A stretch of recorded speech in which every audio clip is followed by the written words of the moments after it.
stardust in the universe. To the waters in the womb I surf.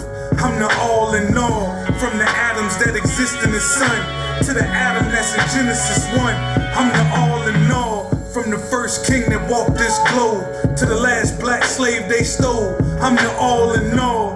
Every living thing you see, all of those things exist in me. I'm the all in all. From the depths of the sea to Mount Everest. Allah in the flesh, most benevolent. This physical form born from melanin. When electrical thought sparked intelligence. Ain't nothing existing I don't exist in.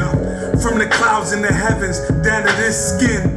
If you're doing the knowledge, you can follow jewels. In both cases, the basis, water molecules.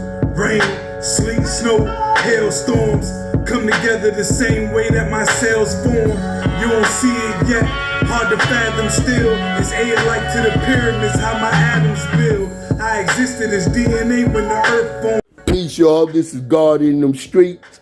I got a very exclusive interview here today with my brother Justice Hakim.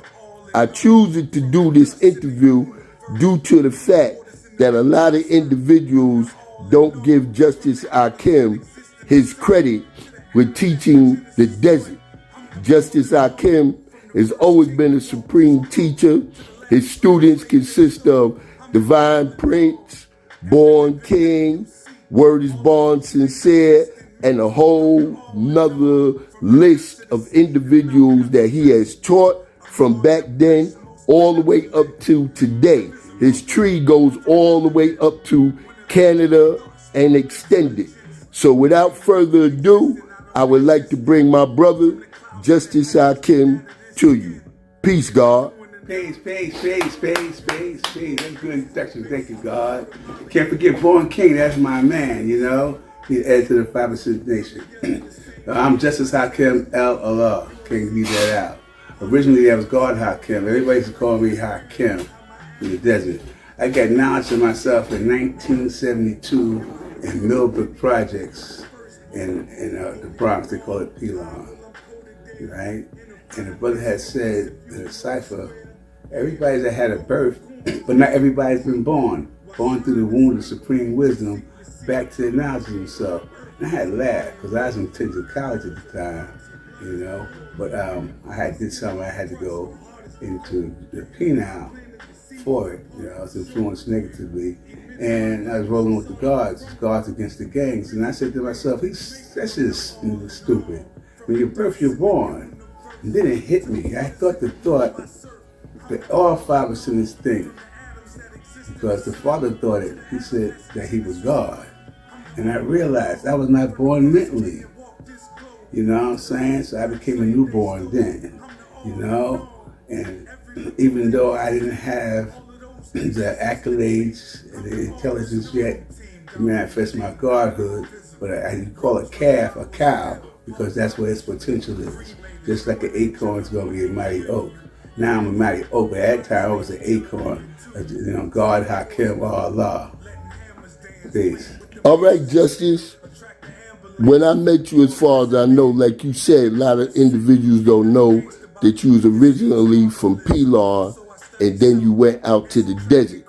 What I would like to bring to people is that once you got out to the desert, like you said, you started teaching, and you first started teaching the gangs out in the desert.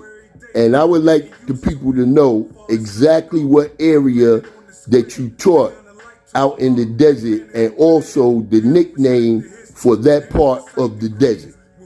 Okay, peace. Well, I got to understand myself. I have to preface this, which is people don't speak on. They speak on the knowledge of themselves. In the penal, my educator, Mr. Law, me Allah. And I came home, and the first person I seen coming out of the subway was the Divine Prince of Law. I started teaching right then, from day one. We lived in a place they call Bricktown. Its original name is Hillside Garden, Queens, but being that the 2-story brick houses was there, and the blacks came in, they didn't call it Hillside Gardens, Queens anymore, they called it Bricktown, you know. After a while, after our teachers, they called it Godtown. Now, we was in the desert, so Godtown became an oasis. I was teaching in my house, in my old Earth's living room. I didn't have my own place yet. And the lady next door, Miss Blaylock, she's an Eastern Star, and she listened to what we was doing, because they people are nosy. You see a lot of young black men congregating together. They want to know what are they doing, what are they up to. So they seen that we was dressed nice, we had good conversations, that we wasn't smoking cigarettes or smoking weed or drinking, you know. We had books, you know. You only see a black man walking around with books. And so she got nosy and she found out what it was all about. She told the people in the community center that I could be a viable option to the gangs coming into that neighborhood. So they figured that they'd be influenced one way or another. So they gave me a civilization class on top of the community center, which is 177th Street and 106th Avenue in Bricktown, Jamaica, Queens. And it's still there today, that community center. Around what year was that, Just? That was the end of 1973, going into 1974, right? And I taught up there in the civilization class. And a lot of people came by there from all over, want to know who was this brother teaching the knowledge of self.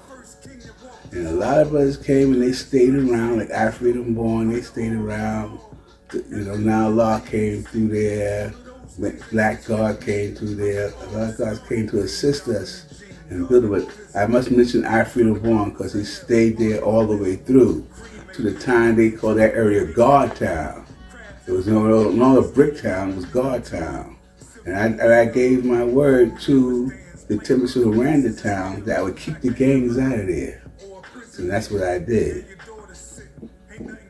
Also, Justice, around that time, and this is why this is called God in these streets, Justice knows a lot of what we call the early major players that people respect out in Queens in the hustling game, like Pop Freeman and Ronnie Bump in them.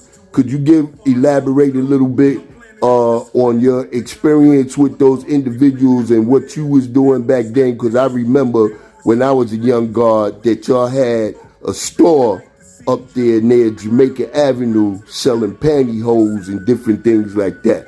So, you know, just to keep the people abreast with, you know, how guards was in the street and what was going on during that time. Okay, now, at that time, I was going to college and I had dropped out of college because I had children. And so I wanted to be a deadbeat dad. And so being I was in college, I didn't have no employment, even though I did have a little part-time job at night. That wasn't good enough. And I started writing numbers. And the number game, I researched it. It's a endeavor that we invented. You know, it was invented by a black West Indian lady in Harlem. And the number game that we now see as Lotto, we started that. So I felt pride in taking that kind of venture. You know, it's a great world. It wasn't criminal because people supported it. You know, the banker that I worked under, like you said, was Pop Freeman. And we had an association that included Ronnie Bump from Candle and things on Linden Boulevard. And we would approach the bench whenever we got arrested, because I got arrested 4 times for possession of policy records and promoting policy. And they made me a KG, which is a known gambler. And we used to have meetings. We was hooked up with Spanish Raymond over in Manhattan. It was the biggest of the number of bosses.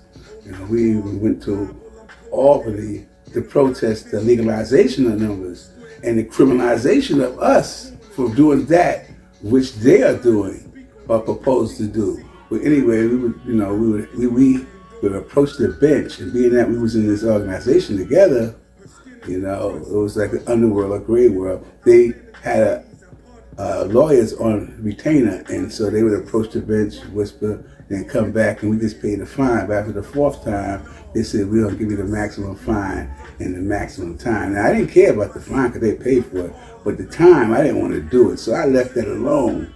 And I see my saying as me on 169th Street and Hillside Avenue selling pantyhose. I'm saying, wow, aren't you doing good? He had on fur boots and a hat and coat to match. I said, you get all this money from pantyhose? So I started selling pantyhose. I had a little box of pantyhose in my hand. And I'd go all around selling them. Then this lady named Carmen let me use her boutique. And during that time, I was on 161st Street, and I had, was at the same time selling He Quality We Were Born upstairs over the place for Carmen. I was running that too, So I was still I was still dealing with great world activities, because now people don't know He Quality We Were Born is weed. people now, the city selling weed now, or licensing people for it. It was still a great world because people was accepting that, But I was doing my own thing, and then I was approached by a barber on 148th Street. He said that the original barber left, and they had a big electric bill. The guy's name was T. So he says, we're gonna put the store in your name, and the barbershop part I keep, and you run the store. And that's how on 148th Street, right off of Jamaica Avenue, we was one of the first blacks that had a store. We sold the pantyhose then. We call it Leg Doctor. It was Leg Doctor Hosiery Incorporated. And our motto was take care of those legs, ladies. And we had a lot of people that all around, that's like downtown Jamaica, the municipal buildings and other buildings where you pay your bills, and the ladies wore pantyhose. They wore stockings, in other words, And Madonna was big then, and they had, all kinds of styles coming up, with the lace and stuff like that. So lace was in, and sheer pantyhose, and the opaque pantyhose is for the nurses at Murray Immaculate Hospital, because nurses wore dresses there. And you'll notice they always wear them thick white pantyhose, as we call them opaque. And we used to buy them for them and sell it to them. And I sometimes go to them, and bring it to them on their paydays, and, as far as they don't have to come to the store, I have to bring it right to them, they give me orders or tell me, and then I have to bring extra for other people who might want stuff, on their lunch break.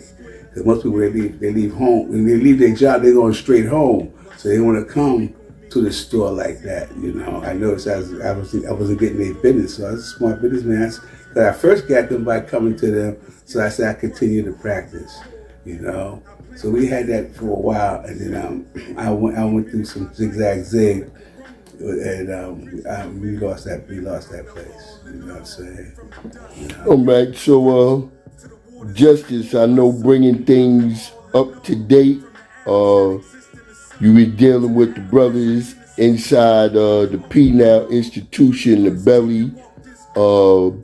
I was fortunate to receive, which is my anthem song on Guards in Them Streets, the All in All from the brothers Poetic Life and them that's incarcerated. And I just want to say that to help promote them along with your Gods of Earth's arts and entertainment thing. So you like to elaborate on that a little bit? But God, I will elaborate, but I had to preface this too, because I wasn't finished about the gangs. Okay, go ahead, God.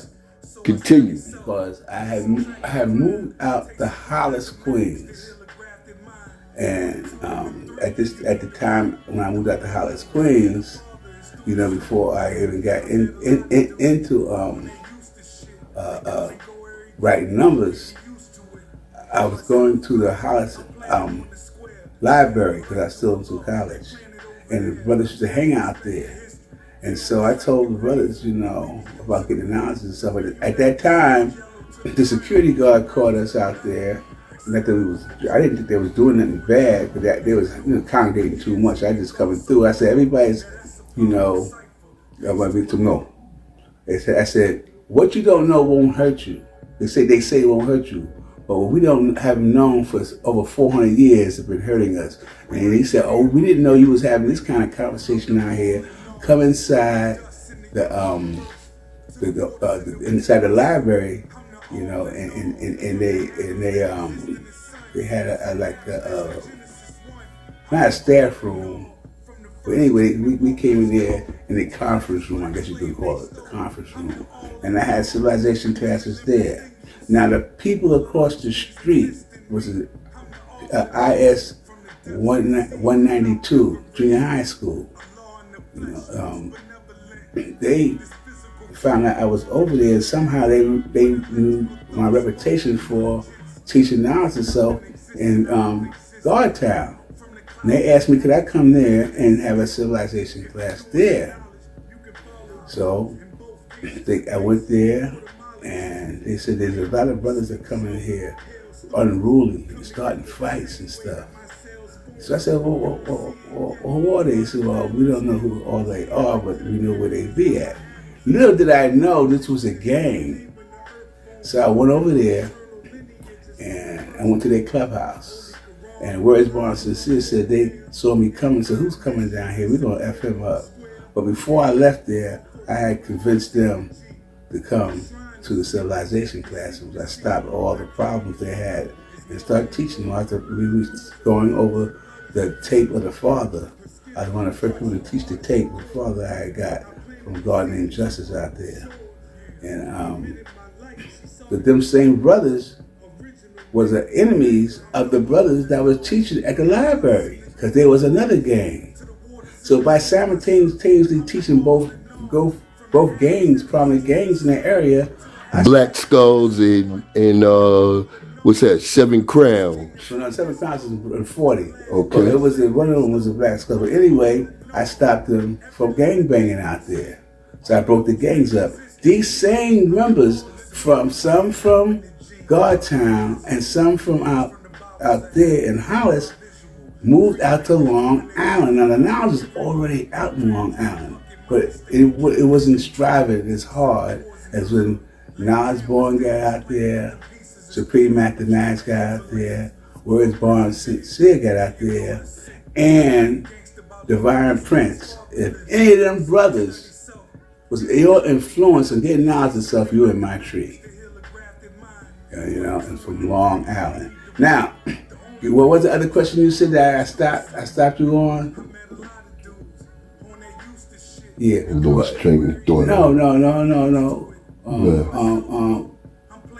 I done lost it too. But the reality though is that today I'm still building. That's what you're talking about, you know. But I gotta preface that too. I was selling books called Justice Books. I was living in Milltown, New York, and I was going to Otisville Prison, and under NA, and I was the person to bring the speakers to the NA meetings. But at the same time, I was bringing lessons and stuff to the guards, and I just bringing them books. So the guards had their own thing there, a club there. Their black club there, and they were selling greeting cards. So they wanted to get my books for me, and so I hooked up with the Ramapo Cat School Library Group, and under a grant by Pataki, Governor Pataki at the time, I started selling books to the penitentiary. And a festival, I had Colleen come up and be the keynote speaker. God Colleen came up, and he seen the need for us supporting our brothers and sisters in the P-Now. Until the day he sent free 5% newspapers to the P-Now. People don't know that Colleen revised the 5% paper, and he was the first editor. Now Born King, who was to come to my Earth's house in civilization class, is the editor. So I got people still in this nation that are coming from all the way back then, 48 years ago, Now I'm still doing that practice. I got guards calling me from the P now because I was at law school, Medina, with Fakim, whose original name was Father Divine, and that's to answer the letters and shit, right? And brother still calling me. But the brother from Virginia, Poetic Life of Law, called me, and he says, "Look here, God, I got a nice track for you to hear called All in All. This is the theme song of God in the Streets now." And when Shabu came by, I said, "God, listen to this." He fell in love right away, and to this day, you hear in God in the Streets, you hear that song. But also, he had 3 children's books, so he had one already made up and started. And he sent me 20 books, and I went and got made bookmarks. Hold up, let me show you the bookmark.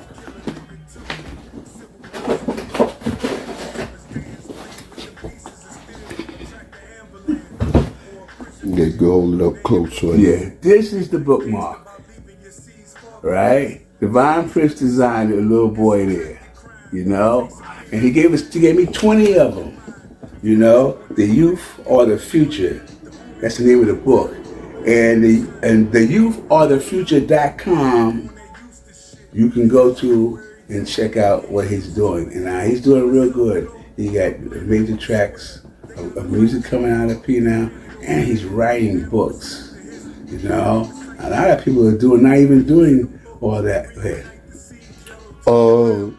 So Justice, from back in that time, there was a brother that was also significant in our nation that they call our old man Oz.